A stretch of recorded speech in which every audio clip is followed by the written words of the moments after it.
You won't believe this. Brian shelled out €50 just to plant a bug on that guy. Wow, my pocket feels a bit light.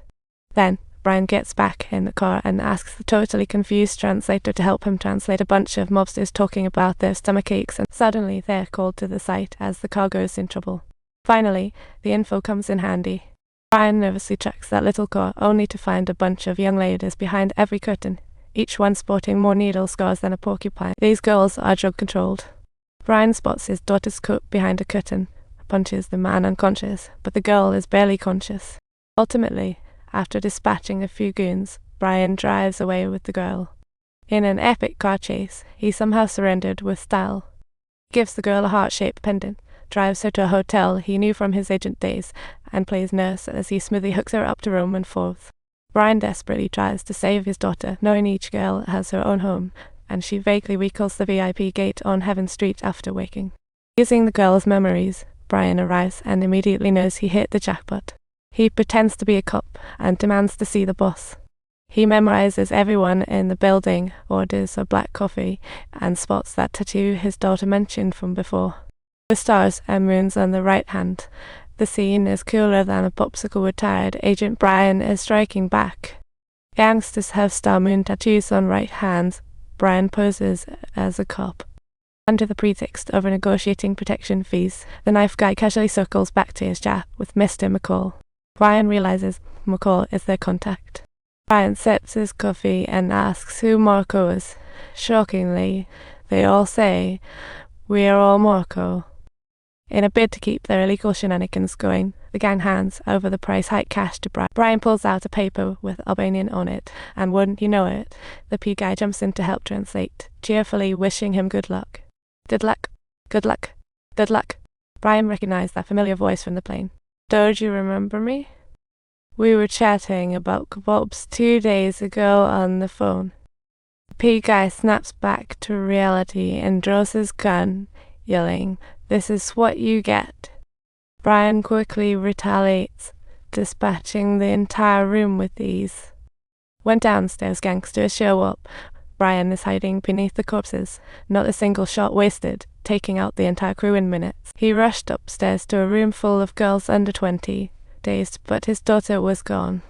Just then, he spots his daughter's friend Amanda, passed out from an overdose. Brian's panic is through the roof. He jabs 2 long nails into Marco's noggin, not even caring about the polarity of the wiring. Brian is in no mood to waste time, and after a jolt of electricity, Marco finally spills the beans. Turns out Brian's daughter is up for the only info Marco gives up is the name Patrice St. Clair. No other leads, and Marco's begging seriously tugs at the heartstrings. Brian hesitates briefly, but ultimately decides to trust him. But you still have to die. Brian arrives at his old colleague Loud's place, knowing the mafia's just a front for connections, no time for chit-chat. Subtitles: he shot and injured Loud's wife, so he must immediately know who Patrice St. Clair is. Loud looks up St. Clair in the system, only for Brian to knock him out cold and vanish faster than a magician. Following the clues leads him to an auction house, where everything seems normal but feels a bit off as if a storm's brewing. Brian secretly crashes an underground live auction, dispatches St. Clair's thugs, sneaking down to the basement level.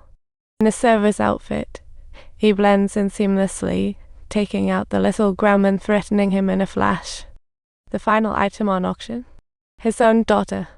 Without hesitation, he tells the boss to name a price he'll pay anything. Finally snagging his daughter, yet suddenly he's ambushed from behind, nearly meeting his maker. With a chokehold, Brian shows no fear. He yanks off a loose screw and strikes back like a pro. In just 3 moves, Brian takes them all out, grabs a gun, and starts a mini cops and robbers scene. He tells St. Clair, "That pretty girl you're after. She's on a ship by the docks, crossing waters and business battlegrounds." Brian fires a blank at St. Clair, his mind ablaze with vengeance. "You dare touch my daughter." Recklessly, Brian finds the ship, begins a reverse chase. They say Hollywood has 3 no-goes like Liam Neeson's daughter. This tough yet tender agent that is truly something else, and as Brian leaps off the bridge, he's ready to unleash chaos. He sees red, slicing through foes from the yacht's exterior to the interior, making swift and clean moves. In the end, he takes out everyone except the boss, and finally he spots his daughter. Subtitle, she's at knife point by that old man. Brian's furious. No chatter. Spotting her dad, she stares in disbelief. My dad can be a superhero too. Time snuggles into her dad's embrace, sobbing she had no idea what he did for work, but now the mystery unravels. After 96 hours of wild rescues, Brian finally brings his daughter home safe and sound.